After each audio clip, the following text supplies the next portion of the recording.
কি হয়েছে তুই একটু বল তো। তো শ্রাবণ মাস আসছে, শ্রাবণ মাস এসে গেছে তো কি হয়েছে? এটা হচ্ছে গিফট। ও তোকে গিফট দিয়েছে? কে দিলে রে বুনু? আমাকে আজকে ফোন করে বলে কি তুই বুনু ভাই তুই ফোন কোথায় পেলি?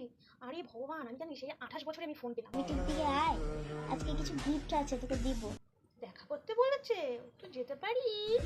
তো আমি বলি কি আমি চণ্ডীমিটিতে যেতে পারবো না, জোড়াপুকুরে যাচ্ছি, তুই নিয়ে আয়। গাড়ি ভাড়া কোথায় পেলি বুনু? তো নিয়ে এসছে। কি নিয়ে আমি এসেছিস? গেছিলাম, একটু আগিয়ে গেছিলাম আর কি। কি দিয়ে আসলো? চুড়ি।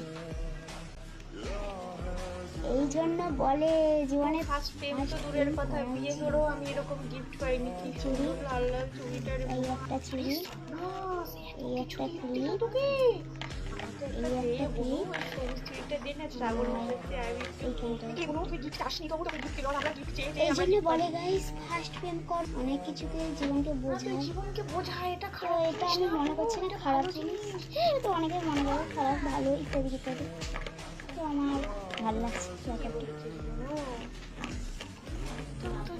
মানে এইরকম ছিল। তাহলে এতদিন অনেক গিফট পেতাম, আমার ঘরটা পুরো গিফটে ভর্তি হয়ে থাকতো।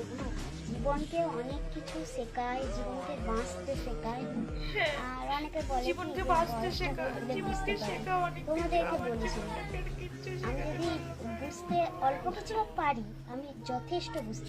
হে গাইস, তোমরা অনেক কিছু শুনলে এই বোনটার ব্যাপারে। বোনটা প্রেম করে, বোনটার প্রেমিকা ওকে গিফট দিয়েছে, তো আমরা বিয়ে করেও আজ পর্যন্ত গিফট পেলাম না। তা প্লিজ বরেরা একটু প্লিজ আমাদের মতো অসহায় বউগুলোর দিকে তাকাও, একটু এই গিফট ফিফট দেওয়ার একটু চেষ্টা করো না প্লিজ। আমাদের কপালে একটু হোক, আমরা এসেও বলি সোশ্যাল মিডিয়ায় দেখেছো আমার বর আমাকে চুরি দিয়েছে।